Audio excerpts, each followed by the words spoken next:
I'm worried about the Detroit Pistons. I mean, I know it's not necessarily the most popular take because they're the number one seed in the Eastern Conference. They've had a great year, but I am very worried about this team. They just bounced back in a big time way. They got game 2, but now we're headed to Orlando in a 1-1 series. The Magic got the split, and they now have the home court advantage in this series. So we'll see what Detroit can do.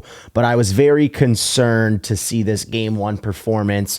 I mean, I was happy that they won game 2, but overall, I'm concerned about this team. Now, first of all, I want to start with the positives because I don't want this to be some smear campaign video against the Pistons. I think they are ahead of schedule right now in terms of what this team is constructed to do. I think Cade Cunningham's ahead of schedule at 24 years old. He had an MVP caliber season. If it wasn't for that freakish injury where he had the collapsed lung throughout the regular season, this guy would have easily been in MVP conversations, but I believe he's ahead of schedule. I believe this team is ahead of schedule, but I think they're missing something. I think they are missing that true number 2 scorer, in my opinion. And that's not to say that they can't go out and win 60 games in the regular season, because that's what they did. They were 60-22. Like I mentioned, they've continued to get better each and every single year. I remember Cade Cunningham a few years ago when he's like, man, we're not this bad. They only won 14 games. The year before that, they won 17 games.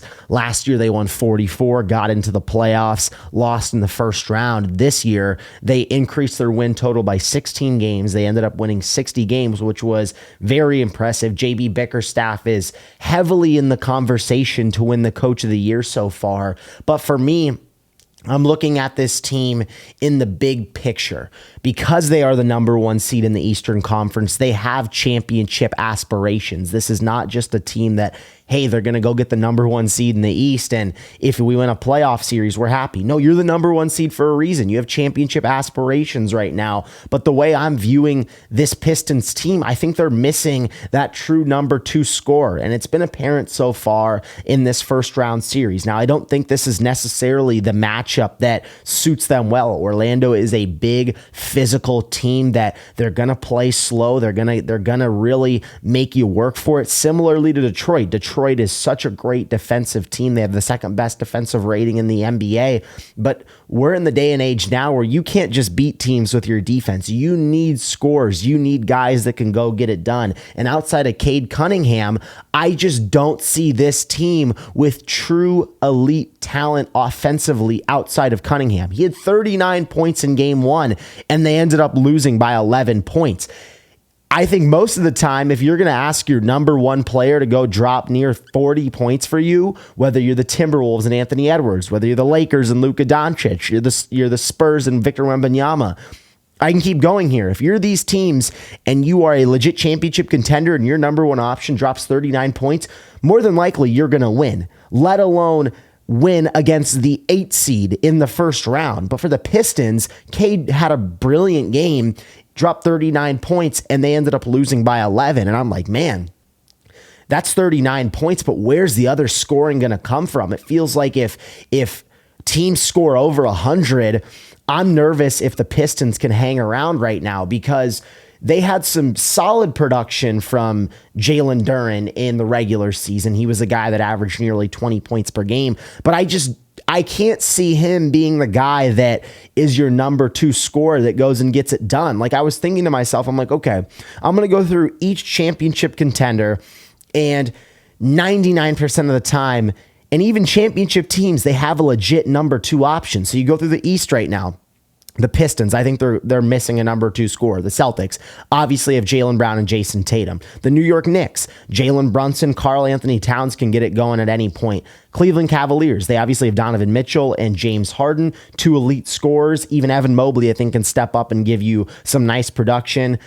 Everyone else in the East, I'm not really considering them true championship contenders. You go over to the Western Conference, Oklahoma City obviously doesn't have any problem scoring the basketball. Same with the Spurs. They've got Fox, Wemby. They've got a plethora of scorers. The Nuggets, obviously, with Jamal Murray, Nikola Jokic. Lakers, no problem. Houston Rockets, I don't think they're legit championship contenders this year, and it's been apparent because they haven't been able to score the basketball in the playoffs. Minnesota Timberwolves, I think they are. Julius Randle can get it going. Obviously, Anthony Edwards is a special talent, and I think the list kind of ends there. You see the trend here. among the true championship contenders in the NBA, you need that legit number 2 scorer. And I just feel like the Pistons are missing that option right now. And it's been apparent so far in the playoffs. Now, I think some of it has to do, like I mentioned earlier, with the matchup. I think the Magic are really going to make you work for it. Possessions are really cut down in the playoffs. And with these two teams, they're going late into the shot clock. But you match up some of these stats so far that we've seen from them in the postseason. It's been kind of a night and day difference from what they've done in the regular season versus what they're doing right now. And I know they've only played 2 games. It's not a huge sample size, but it's a little bit concerning. So far, they're 13th in points per game in the playoffs. Now, like I mentioned, only 2 games, but they're not even putting up 100 points per game. In terms of field goal percentage, they rank 12th out of 16 teams, by the way. So they're 13th in points per game, not even putting up 100 out of 16 teams. They are 12th in field goal percentage. And in terms of 3-point percentage, they're second to last in the playoffs at 15th. They're not even shooting 20. They're barely shooting 27%. So for me, I'm like, where does the offense come from? Jalen Duren was a guy that was nearly putting up 20 points per game. To be exact, 19.5 in the regular season. As of right now, he's giving you 9.5. That's a 10-point deduction. That's not going to get it done. Tobias Harris, 13.3 in the regular season. He's giving you 16.5. I'm looking at the Pistons right now. I'm like, man, they've got 2 scorers that are giving you over 10 points per game.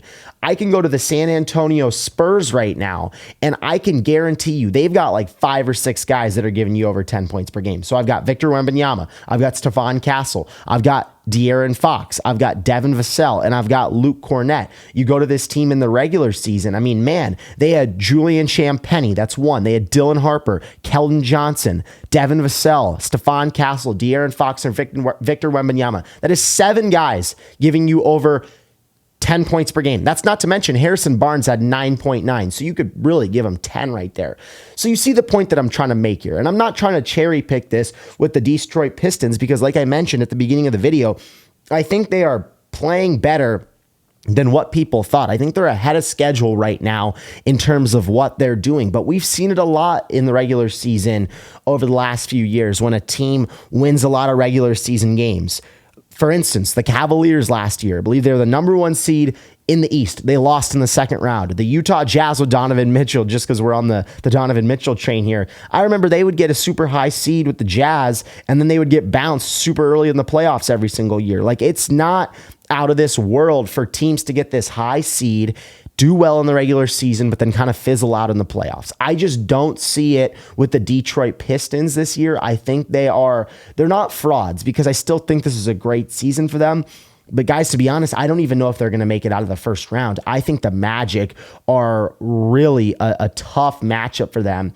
And a lot of people are quick to forget Orlando was a team that was injured a lot of the year. Wagner's now back. He's looking solid. Desmond Bane is yet to get it going, but the Magic were really aggressive to go get him in the offseason because they felt like he could be a guy to help them in these moments. So I'm looking at the Magic and I'm like, man, they've got more guys that can get it going than the Pistons do. And that's why we saw them win game 1. I mean, they had Suggs getting it going in the first quarter and he couldn't miss from beyond the arc. Then Paulo comes along for the ride. Then Franz Wagner comes alive in the second half, and we really haven't seen Desmond Bane turn it on yet. But man, I just think in today's NBA, you need guys that can be legitimate offensive scorers, not just, hey, maybe he'll come along for the ride and get it going. And I think what's also concerning too is so often in the playoffs, your role players, they're going to play better at home, and they didn't play good at home. Now they're going to go on the road. So it's like typically those guys go on the road and they play worse. They've already been playing pretty spotty in the home games that we've seen for the Pistons. I don't know if they win this series, to be honest. I think they lose this series in 6 or 7 games.